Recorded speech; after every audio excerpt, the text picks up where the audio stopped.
ኦሪት ዘጽአት ምዕራፍ አንድ ከያዕቆብ ጋር ወደ ግብፅ የገቡት የእስራኤል ልጆች ስሞች እነዚህ ናቸው። ሰው ሁሉ ከቤተ ሰቡ ጋር ገባ። ሮቤል፣ ስምዖን፣ ሌዊ፣ ይሁዳ፣ ይሳኮር፣ ዛብሎን፣ ብንያም፣ ዳን፣ ንፍታሌም፣ ጋድ፣ አሴር። ከያዕቆብ ጕልበት የወጡት ሰዎች ሁሉ 70 ነፍሶች ነበሩ። ዮሴፍም አስቀድሞ በግብፅ ነበረ።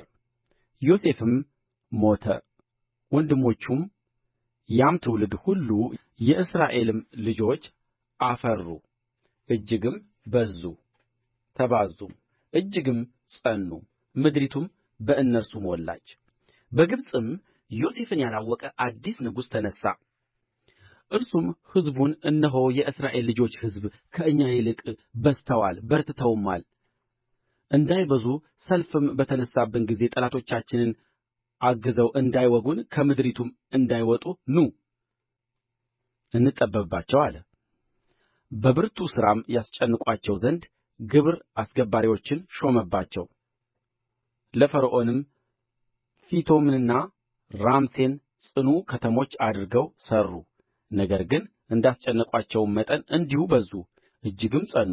ከእስራኤልም ልጆች የተነሣ ተጸይፈዋቸው ነበር። ግብፃውያንም የእስራኤልን ልጆች በመከራ ገዙአቸው። በጽኑ ሥራ፣ በጭቃ በጡብም በእርሻም ሥራ ሁሉ በመከራም በሚያሠሩአቸው ሥራ ሁሉ ሕይወታቸውን ያስመርሩአቸው ነበር። የግብፅም ንጉሥ አንዲቱ ሲፓራ ሁለተኛይቱም ፉሐ የሚሉትን የዕብራውያንን አዋላጆች እንዲህ ብሎ ተናገረ። እናንተ የዕብራውያንን ሴቶች ስታዋልዱ ለመውለድ እንደ ደረሱ ባያችሁ ጊዜ ወንድ ቢሆን ግደሉት፣ ሴት ብትሆን ግን በሕይወት ትኑር። አዋላጆች ግን እግዚአብሔርን ፈሩ፣ የግብፅ ንጉሥም እንዳዘዛቸው አላደረጉም። ወንዶችን ሕፃናትንም አዳኑአቸው። የግብፅም ንጉሥ አዋላጆችን ጠርቶ ለምን እንዲህ አደረጋችሁ? ወንዶቹን ሕፃናትንስ ለምን አዳናችሁ? አላቸው። አዋላጆችም ፈርዖንን የዕብራውያን ሴቶች እንደ ግብፅ ሴቶች ስላልሆኑ እነርሱ ጠንካሮች ናቸውና አዋላጆች ሳይገቡ ስለሚወልዱ ነው አሉት። እግዚአብሔርም ለአዋላጆች መልካም አደረገላቸው፣ ሕዝቡም በዛ እጅግም ጸና። እንዲህም ሆነ፣ አዋላጆች እግዚአብሔርን ስለ ፈሩ ቤቶችን አደረገላቸው። ፈርዖንም የሚወለደውን ወንድ ልጅ ሁሉ ወደ ወንዝ ጣሉት፣ ሴትን ልጅ ሁሉ ግን በሕይወት አድኑአት ብሎ ሕዝቡን ሁሉ አዘዘ። ኦሪት ዘጽአት ምዕራፍ 2 ከሌዊ ወገን አንድ ሰው ሄዶ የሌዊን ልጅ አገባ። ሴቲቱም ፀነሰች፣ ወንድ ልጅም ወለደች። መልካም እንደሆነ ባየች ጊዜ 3 ወር ሸሸገችው። ደግሞም ልትሸሽገው ባልቻለች ጊዜ የደንገል ሣጥን ለእርሱ ወስዳ ዝፍትና ቅጥራን ለቀለቀችው፣ ሕፃኑንም አኖረችበት፣ በወንዝም ዳር ባለ በቄጠማ ውስጥ አስቀመጠችው። እኅቱም የሚደረግበትን ታውቅ ዘንድ በሩቅ ቆማ ትጎበኘው ነበር። የፈርዖንም ልጅ ልትታጠብ ወደ ወንዝ ወረደች። ደንገጥሮችዋም በወንዝ ዳር ይሄዱ ነበር። ሣጥኑንም በቄጠማ ውስጥ አየች። ደንገጥርዋንም ልካ አስመጣችው። በከፈተችውም ጊዜ ሕፃኑን አየች፣ እነሆም ሕፃኑ ያለቅስ ነበር። አዘነችለትም። ይህ ከዕብራውያን ልጆች አንድ ነው አለች። እኅቱም ለፈርዖን ልጅ ሕፃኑን ታጠባልሽ ዘንድ ሄጄ የምታጠባ ሴት ከዕብራውያን ሴቶች ልጥራልሽን? አለቻት። የፈርዖንም ልጅ ሂጂ አለቻት። ብላቴናይቱም ሄዳ የሕፃኑን እናት ጠራች። የፈርዖንም ልጅ ይህን ሕፃን ወስደሽ አጥቢልኝ፣ ዋጋሽንም እሰጥሻለሁ አለቻት።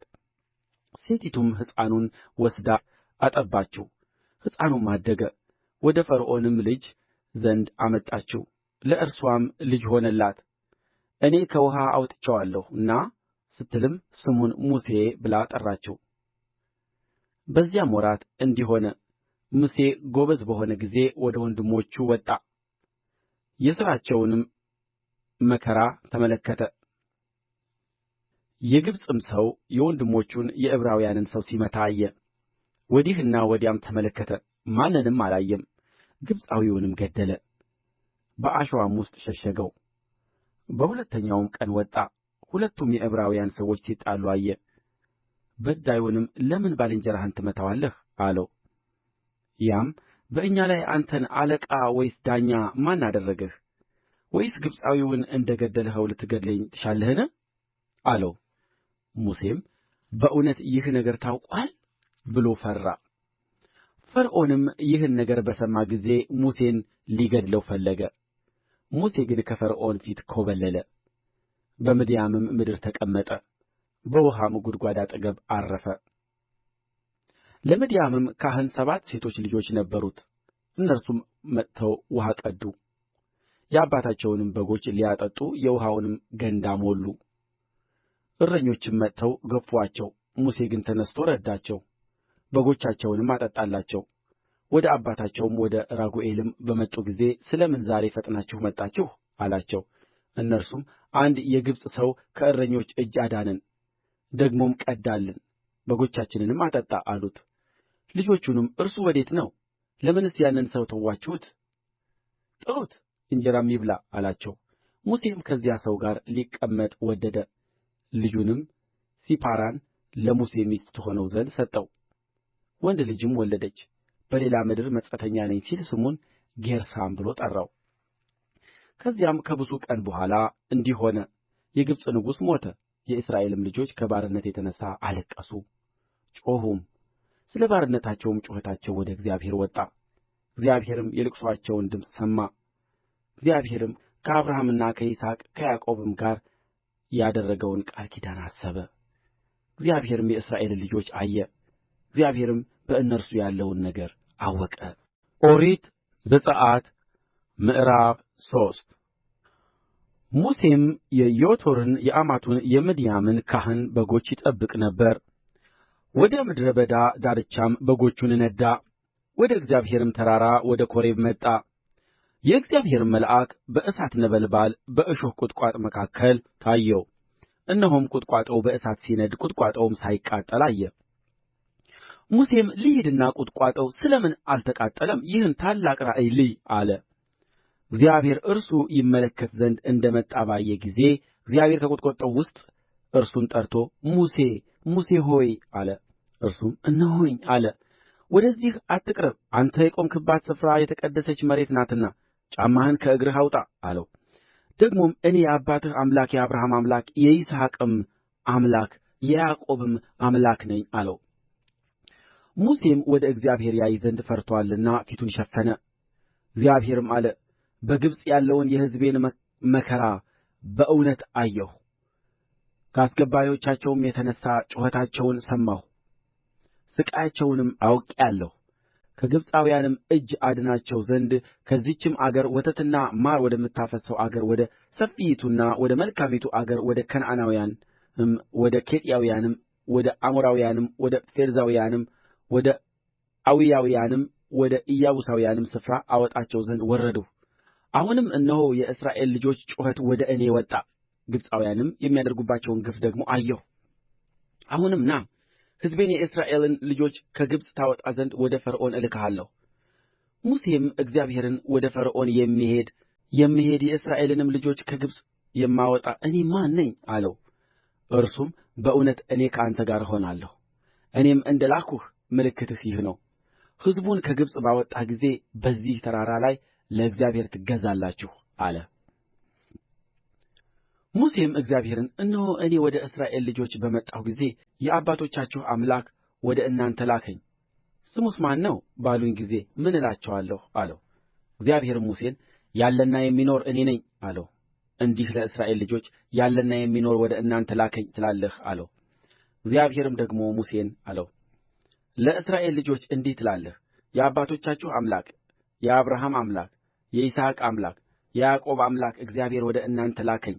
ይህ ለዘላለም ስሜ ነው፣ እስከ ልጅ ልጅ ድረስም መታሰቢያዬ ይህ ነው። ሂድ የእስራኤልንም ሽማግሌዎች ሰብስብ።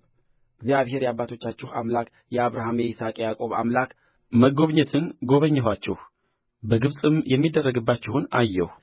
ከግብፅ መከራ ወደ ከነዓናውያን ወደ ኬጢያውያንም ወደ አሞራውያንም ወደ ፌርዛውያንም ወደ ኤዊያውያንም ወደ ኢያቡሳውያንም አገር ወተትና ማር ወደምታፈስስ አገር አወጣችኋለሁ አልሁ ብሎ ተገለጠልኝ በላቸው። እነርሱም ቃልህን ይሰማሉ። አንተና የእስራኤል ሽማግሌዎች ወደ ግብፅ ንጉሥ ትገባላችሁ። የዕብራውያን አምላክ እግዚአብሔር ተገለጠልን። አሁንም ለአምላካችን ለእግዚአብሔር እንሠዋ ዘንድ የ3 ቀን መንገድ በምድረ በዳ እንሂድ ትሉታላችሁ። ነገር ግን በጽኑ እጅ ካልሆነ በቀር ትሄዱ ዘንድ የግብፅ ንጉሥ እንደማይፈቅድላችሁ እኔ አውቃለሁ። እኔም እጄን እዘረጋለሁ፣ በማደርግባቸውም ተአምራቴ ሁሉ ግብፅን እመታለሁ። ከዚያም በኋላ ይለቅቃችኋል። በግብፃውያንም ፊት ለዚህ ሕዝብ ሞገስን እሰጣለሁ። እንዲህም ይሆናል፣ በሄዳችሁ ጊዜ ባዶ እጃችሁን አትሄዱም። ነገር ግን እያንዳንዱ ሴት ከጎረቤትዋ በቤትዋም ካለችው ሴት የብር ዕቃ፣ የወርቅ ዕቃ፣ ልብስም ትለምናለች። በወንድሞችና በሴቶች ልጆቻችሁ ላይ ታደርጉታላችሁ፣ ግብፃውያንንም ትበዘብዛላችሁ። ምዕራፍ 4 ሙሴም መለሰ፣ እነሆ አያምኑኝም፣ ቃሌንም አይሰሙም። እግዚአብሔር ከቶ አልተገለጠልህም ይሉኛል አለ። እግዚአብሔርም ይህች በእጅ ያለችው ምንድር ናት አለው። እርሱም በትር ናት አለ። ወደ መሬት ጣላት አለው። እርሱም በመሬት ጣላት፣ እባብም ሆነች። ሙሴም ከእርሷ ሸሸ። እግዚአብሔርም ሙሴን የአባቶቻቸው አምላክ የአብርሃም አምላክ የይስሐቅም አምላክ የያዕቆብም አምላክ እግዚአብሔር እንደ ተገለጠልህ እንዲያምኑ እጅህን ዘርግተህ ጅራትዋን ያዝ አለው። እጁንም ዘርግቶ ያዛት፣ በእጁም ውስጥ በትር ሆነች። እግዚአብሔርም ደግሞ እጅህን ወደ ብብትህ አግባ አለው። እጁንም ወደ ብብቱ አገባት። ባወጣትም ጊዜ እነሆ እጁ እንደ በረዶ ለምጽ ሆነች። እርሱም እጅህን ወደ ብብትህ መልስ አለው። እጁንም ወደ ብብቱ መለሳት። ከብብቱም ባወጣት ጊዜ እነሆ ተመልሳ ገላውን መሰለች።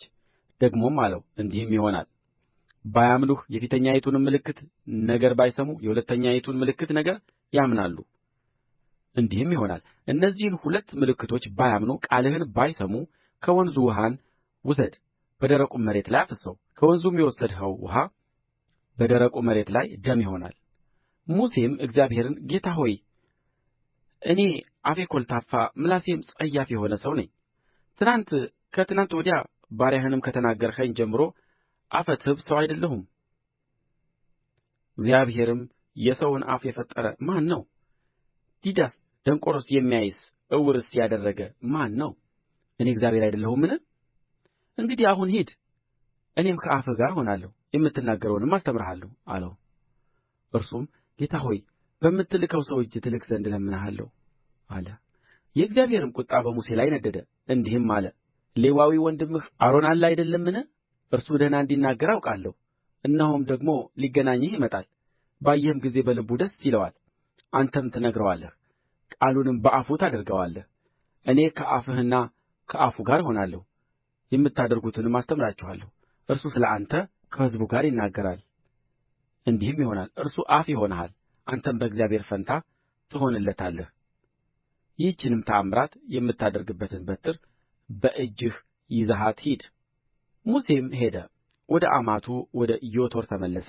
እስከ ዛሬ በሕይወት እንዳሉ አይ ዘንድ ተመልሼ ወደ ግብፅ ወደ ወንድሞቼ ልሂድ አለው። ዮቶርም ሙሴን በሰላም ሂድ አለው። እግዚአብሔርም ሙሴን በምድያም ነፍስህን የሚሹአት ሰዎች ሁሉ ሞተዋልና ተመልሰህ ወደ ግብፅ ሂድ አለው። ሙሴም ሚስቱንና ልጆቹን ወሰደ፣ በአህያ ላይም አስቀመጣቸው፣ ወደ ግብፅም አገር ተመለሰ። ሙሴም የእግዚአብሔርን በትር ይዞ ሄደ።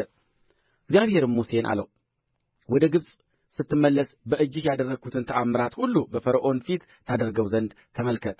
እኔ ግን ልቡን አጸናለሁ፣ ሕዝቡንም አይለቅም። ፈርዖንንም እግዚአብሔር እንዲህ ይላል፣ እስራኤል የበኵር ልጄ ነው፣ ይገዛልኝ ዘንድ ልጄን ልቀቅ አልሁህ። አንተም ትለቅቀው ዘንድ እንቢ አልህ። እነሆ እኔ የበኵር ልጅህን እገድላለሁ ትለዋለህ። እንዲህም ሆነ፣ በመንገድ ላይ ባደረበት ስፍራ እግዚአብሔር ተገናኘው፣ ሊገድለውም ፈለገ። ሲፓራም ሚስቱ ባልጩት ወሰደች፣ የልጅዋንም ሸለፈት ገረዘች፣ ወደ እግሩም ጣለችው። አንተ ለእኔ የደም ሙሽራ ነህ አለች። ከእርሱም ፈቀቅ አለ። የዚያን ጊዜ ስለ ግርዛቱ አንተ የደም ሙሽራ ነህ አለች።